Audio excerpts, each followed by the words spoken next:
einschließlich 14 Jahre ab 2. Cup. Bereithalten, Schülerinnen und Schüler bis einschließlich 14 Jahre ab 2. Cup.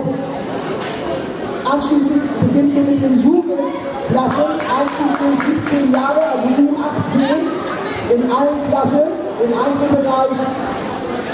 Und zeitgleich starten wir mit dem Formendoppel der Kinder unter 10 Jahre. Also bitte alle bereithalten.